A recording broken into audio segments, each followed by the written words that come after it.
बापू, निराळे वस्ती ते शिवाजी महाराज चौक पर्यंत जो आहे तो रस्ता करण्यात येत होता आणि त्यासाठी 2,83,00,000चा निधी देखील आमदार फंडातून मंजूर झाला.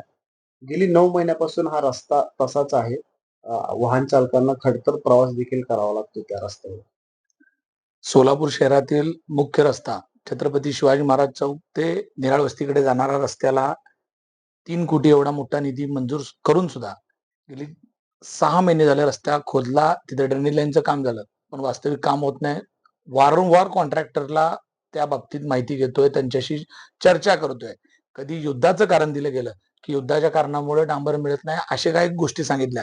पण आता पावसाळा सुरू व्हायच्या आत रस्ता चालू करतो असं सांगितल्यानंतर सुद्धा रस्ता होत नाही. खरं तर या गलतान कारभाराला अधिकारी जबाबदार आहेत का कॉन्ट्रॅक्टरच्या हलगर्जीपणामुळे सगळं घडतंय, का कुठेतरी टक्केवारीचं राजकारण, या सगळ्या गोष्टीची कीड या सोलापूरला लागली आहे का काय, अशी परिस्थिती आहे. वारंवार मी सांगतो की हा रस्ता झाला नाही तर आम्ही आंदोलन करू, असं मी आयुक्तांपाशी परवाच एक पत्र व्यवहारात करून सांगितलं सुद्धा होतं की साहेब हा मुख्य रस्ता आहे आणि आता त्याला लगत असलेला जो छत्रपती संभाजी महाराजांचा चौक ते शिवाजी महाराज चौक या रस्त्यावर सुद्धा आता 2 ठिकाणी जेसीबीने आता तुम्ही बघितलं असेल खोदकामाचं काम चालू आहे. म्हणजे नागरिकांना इकडूनही येता येत नाही सविस्तर आणि आज तिकडूनच्या साईडनं सुद्धा आपल्याला येता येत नाही. प्रचंड शाळकरी मुलांची अपदा होतीये, वयस्कर लोकांची अपदा होतीये.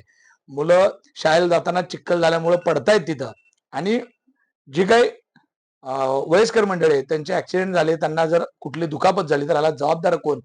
खरं तर नगरसेवक आम्ही किती पाठपुरावा करायचा, सत्तेत बसलेल्या सत्ताधाऱ्यांना या सगळ्या गोष्टींचा ते मात्र फरक पडत नाही. त्यांना वारंवार या गोष्टी लक्षात आणून देऊन सुद्धा कुणी या गोष्टीकडे लक्ष द्यायला तयार नाही.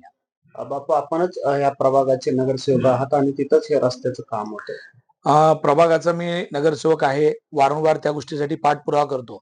पण या तुम्हीच आता बोलताना सांगितलं की आमदार फंडातने पैसे दिले गेलेत. आमदार फंडातनं पैसे दिलेत. आमदार फंडातले पैसे ज्या कॉन्ट्रॅक्टरकडे आहे काम ते दुसऱ्या आमदाराचा कार्यकर्ता आहे. म्हणजे या 2 आमदारांच्या कार्यकर्त्यांमधला ह्या रस्त्याचा वादात हे पडलंय का काय, अशी परिस्थिती आहे. रस्ता वेळेत वळायला पाहिजे होता. खरं तर रस्ता टाइम पिरियड मध्ये नाही केला म्हणून खरं तर अधिकाऱ्यांनी यांच्यावर कारवाई करायला पाहिजे होती.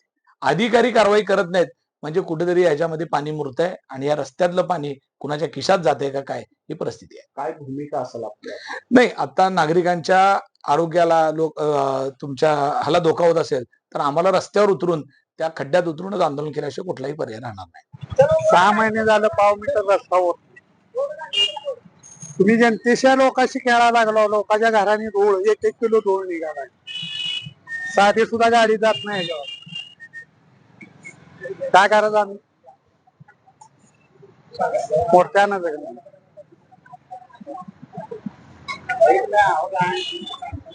6 महिने झालं पूर्ण पाव मीटर रस्ता होत नाही. माझ्या मुलानं 3 नोटिसा दिल्यात आयुक्ताला, ओपन केली नाही. तिसरी ओपन केल्यानंतर सांगितलं की डांबर प्रॉब्लेम आहे, झाल्यानंतर करू. मुलानं माझ्या तशी नोटीस वर पाठवली आहे. वर जाऊन सुद्धा कामं होत नाही जनतेचे, तर काय उपयोग काय आहे? काय या रस्ता खराब असल्यामुळे काय अडचण व्हायला लागली? अडचण म्हणजे काय, आता माझी लोक मेलेली मडण हो का कुणाचं तुमच्या पैसे आणून ठेव.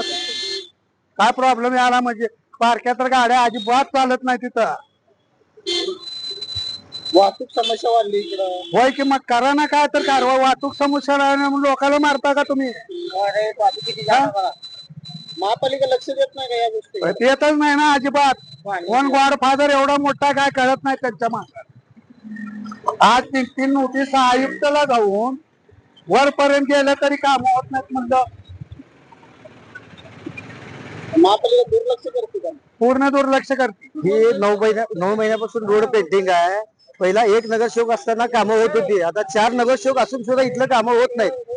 फक्त ड्रेनेज हे ते फक्त खांदून धुतेत, परत न कोण येत नाही. रहदारी एवढी वाढली, धूळ सगळ्यांच्या घरात धूळ आहे, सगळे लेकरं आजार आहेत. याच्याकडे कोणी लक्ष द्यायला नाहीये. 4 नगरसेवक असून सुद्धा ह्या रोडकडे कोणी लक्ष द्यायला तयार नाही. काय अडचण नेमक्या वाहतुकीची समस्या मोठ्या प्रमाणात या ठिकाणी निर्माण झाली? काय नाही, हे रेल्वे ब्रिजचं बंद असल्यामुळे ह्या रोडला गर्दी पडली आहे.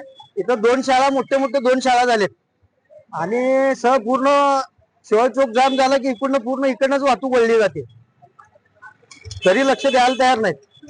पाऊस आला तर गुडघ्या इतकं पाणी साठतं इथं. सगळ्यांच्या घरात सगळ्यांच्या दुकानात पाणी आहे पूर्ण. हा. महापालिका लक्ष देत नाही. देत नाही कोण सुद्धा नाही. महानगरपालिका देत नाही किंवा रोडवाले लक्ष देत नाहीत. एवढंच लक्ष द्यावं आणि रोड ही लवकरात लवकर व्हावी हीच आमची सगळ्या नागरिकांची इच्छा आहे. प्रकाश दत्तात्रय कवळासे, जुनी पोलीस लाईन. हा रोड 9-10 महिने झाले कंप्लीट धुळीने भरलेला आहे, पण कोण याच्याकडे लक्ष देत नाही. चारी नगरसेवक हे दुखून सुद्धा पाहत नाहीत. आणि हा इथं जे संडास बाथरूम जे आहे तिथं सगळा कचरा टाकला जात आहे, तिकडे कोण लक्ष देत नाही. का नाही एवढी घाण आहे, एवढं किळशी भयंकर धुळीने माखलेलं आहे. तर पाऊस पडला तर गोडू एवढे पाणी दुकानात शिरत आहे. तर ह्याच्यावरती कोणतरी काहीतरी केलंच पाहिजे, त्याचा उपयोग नाही आहे. रस्ता पण आम्ही नवीन करण्यासाठी 2 कोटीचा निधी मंजूर झाला 9 महिन्यापूर्वी. अजून काम का होईना? हॅलो, रस्ता मंजूर होण्यासाठी 2 कोटी मंजूर झालेले आहेत, पण अजून रस्ता झाला नाही. 2 वर्ष होत आले. माझं नाव बबलू शेख, राहणार नेराळे वस्ती. आणि या जुनी पोलीस लाईन पत्ते पकडून नेराळे वस्तीपर्यंत रस्ता खराब आहे. आणि ट्रॉफिक सारखा जाम असते. लहान लहान लेकरं शाळेचे याचे 2 शाळा आहे तिथे, शरद पवार शाळा एक नवीन शाळा झालेली आहे, त्यामुळे ट्रॉफिक जाम व्हायला येतं. आणि हे रस्ता दुरुस्त नाही. कमीत कमी 9 महिने झाले रस्ता खराब आहे.